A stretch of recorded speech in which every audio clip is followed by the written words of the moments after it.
Pessoal, Curitiba 2, São Joséense 0, um típico jogo de início de temporada. Curitiba demonstrou até com uma certa clareza algumas das suas dificuldades, mas com a qualidade técnica superior à do adversário venceu e até sem tantos sustos como foi no jogo do PSTC. O detalhe, ao mesmo tempo o Curitiba teve mais dificuldades na defesa do que teve no jogo contra o time de Alvorada do Sul. Aí o torcedor vai perguntar, mas como é que é isso? É que o Curitiba teve uma situação bem específica nesse jogo em que sofreu muito. E ali está um dos personagens, ou dois dos personagens do jogo. O ponta, o Elisol do São Joséense e o lateral Natanael do Curitiba. A gente sabe que o Natanael tem uma dificuldade de marcação. O melhor momento dele no Curitiba foi sob o comando do Guto, naquela reta final do Brasileiro de 2022, quando ele melhorou o seu poder de marcação e manteve a qualidade ofensiva. Hoje ele sofreu e muito com o Elisol. O Elisol deu aquela de fazer a dançadinha na frente do Natanael. O Natanael caiu no chão, né? Durante dribles do Elisol. O Elisol conseguiu o arremate mais perigoso, ou os dois arremates mais perigosos do São Joséense no jogo, um defendido pelo Pedro Morisco, o outro a bola bateu ali a trave, mas já meio para fora, mais perto ali dos ganchos da rede. Mesmo assim, o Elisol foi o melhor do primeiro tempo e o Natanael estava visivelmente abatido por perder esse duelo individual. Eu até imaginei no intervalo que para preservar o Natanael, o Guto ia tirar, ele ia colocar o Diogo Batista, mas o Guto, afinal, ele conhece o elenco bem melhor do que todos nós. Ele manteve o Natanael e o Natanael, quando saiu para a entrada do Diogo, ele já saiu aplaudido por conta do escanteio que cobrou no início do segundo tempo na cabeça do Thalisson, que abriu o caminho da vitória do Curitiba.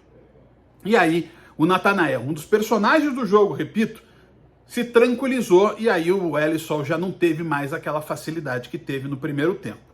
E o Curitiba passou a ter um pouco mais de espaço para jogar. No primeiro tempo, as duas linhas defensivas do São Joséense estavam bem próximas da área. E ainda tinha o Falver Frank e o Adiel também voltando. Então era um bloco compacto de 10 jogadores de linha que impedia o Curitiba de atacar. Somando a isso a tremenda lentidão do Curitiba no jogo, o jogo não saía. O Curitiba não conseguia fazer nada, era bola para o Fransérgio, do Fransérgio para o Thalisson, do Thalisson para o Maurício, do Maurício para o Thalisson, do Thalisson para o Fransérgio, e o jogo não produzia. Vou imaginar que o Fransérgio foi escalado hoje para o Guto vê-lo como titular, para vê-lo se vai ser realmente opção. Porque eu não vou engolir, não consigo engolir o fato do Andrei sequer ser usado. O Curitiba jogou aí quase 190 minutos de futebol, porque tivemos os acréscimos nos dois jogos, até mais do que isso, quase 200, e o Andrei não foi usado um minuto sequer. Não dá para entender. Mas o Curitiba venceu depois com o Robson em noite de Robson, né? Não jogou bem, teve dificuldades com a bola nos pés, mas quando precisou, ele escorou o belo cruzamento do Jamerson para fazer o gol. Interessante, o Curitiba fazendo gol de cruzamentos no jogo, né? Os dois gols de cruzamento de bola alçada à área, o primeiro do Thalisson, o segundo do Robson. No saldo de resultado / preparação, é óbvio que o Curitiba tem um saldo positivo. Mesmo se hoje, por exemplo, não viesse a vitória, é a tal história, é tudo uma preparação, mas é claro. E aí é uma daquelas obviedades do futebol. A melhor preparação é aquela com vitória, em que você consegue focar nos defeitos, tentar ajustá-los com a tranquilidade de não ser pressionado por resultados. E o Curitiba conseguiu isso com essas duas vitórias. Agora vai para um grau de exigência maior, porque o Londrina já é um adversário mais difícil, ainda mais fora de casa, e contra o Operário é um jogo dificílimo, mesmo sendo no Couto Pereira.